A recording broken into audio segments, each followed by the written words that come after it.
Alright, we're on the same Rogue Sport here that we just got done calibrating the laser radar on.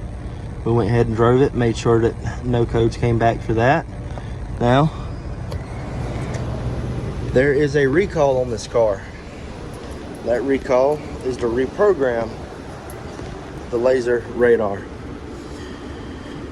And that is pretty simple. I'm going to show y'all why reprogramming generally costs about an hour. It takes a while for it to go through. So, of course, we're going to go to reprogramming configuration. Now, your auto mechanics, we don't get paid by the hours we're here working. We get paid by the jobs we do. Like, for instance, this one I showed y'all earlier, the motor mount broke on. That's now tying up my bay, and I can't use that bay to make money. That's going to be here till tomorrow. So today, I literally only have this one bay to make my money out of. And that one bay is now going to be tied up as this car sets here. Yes, it's going to set here. And it's going to reprogram. But that can take, depending on if this computer gets finicky, it can take anywhere from an hour to an hour and 45 minutes. Because I've got two modules I've got to program. But anyways, we're going to get all this loaded up, get into the module, and I'll show y'all what happens after we hit reprogram. I might have to edit out some of it because there's some sensitive information in here. Alright, so we've already checked our laser radar. It did not need reprogramming. So now we're going to check, see if our ICC ADS needs reprogram. That's intelligent cruise control. And adaptive something, it's basically the safety systems on the car. Okay, we do have an upgraded part number for that one. So we're going to hit next, next again. Just going to make sure our battery voltage is correct. We can hit start. Now you see that saying checking for network connection status. I've got to input a password to be able to reprogram this module. That is actually a new thing. Well, it's not new anymore, but it was started a couple of years ago. Basically, they keep track of everything. So let me get this password put in here, and then I can actually start my reprogramming. All right, it authenticated my credentials. This one's only going to take 5 minutes to do this part. There's another part afterwards. I'm not going to actually make y'all sit here and watch the whole 5 minutes. Alright, so the reprogram is complete. So now we're going to have to hit next.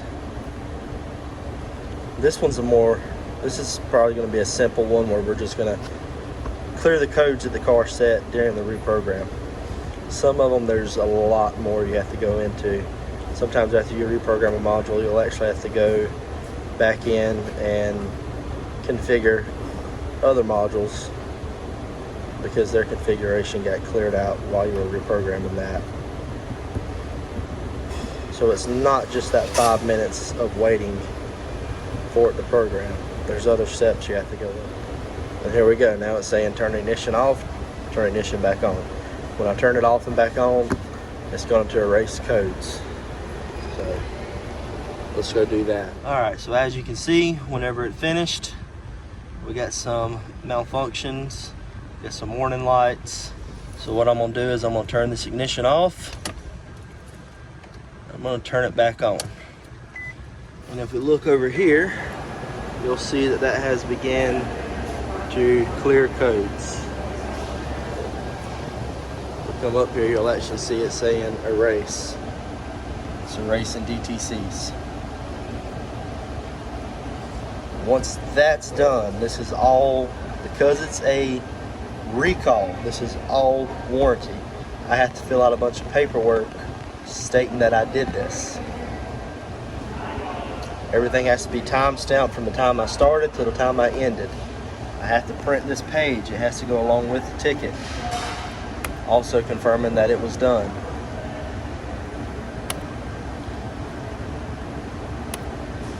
So we printed that. Everything's done. We go back to the car now, since it did clear the codes. We'll notice if we start her up, we'll go ahead and cycle the key since it did clear codes. When we start her up, we no longer have any malfunctions. That airbag light will go off in about 7 seconds. And there you go. That was a simple reprogram. So now I gotta fill out some paperwork saying that I did that. And I can move on to the next one. So once again, thanks for watching. That's how you reprogram a module, basically. That's one of the easier ones to reprogram. The ECM and the TCM are ones where you're gonna have to go through a bunch of different steps, because whenever you do a TCM, the TCM's got to completely relearn shift points. Basically, TCMs are the transmission control modules. They adapt to how you drive. So if you drive it hard, it may shift harder, it may shift at different times, which I'm saying shift, but most Nissans are CVTs. They do not shift. They have 2 pulleys and a belt. They call it, they want you to say it's a chain. And it is more of a chain. It is a metal linkage. And what happens is those 2 pulleys change sizes. So what happens is those 2 pulleys will change sizes to give you different gear ratios. And used to, we just let that happen slowly. The engine would go up to, depending on how hard you were accelerating, it would go up to 6,000 RPM. And then your pulleys would just slowly change size, and that's how you would accelerate. People complain about that a lot. So Nissan changed their programming. So now what happens is, instead of just a slow increase, you'll get a jump to the next gear.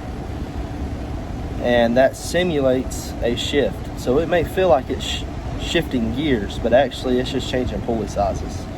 I do have one I have to rebuild here in the near future, and I can show you those pulleys and that chain. So hopefully y'all will enjoy that one. Like I said, like, subscribe. We're going to get some better filming equipment here. I'm using a phone, and I've been noticing I hear a lot of stuff in the audio that just don't sound right. But like, subscribe, drop some comments. Let's see what you guys actually want to see. Peace.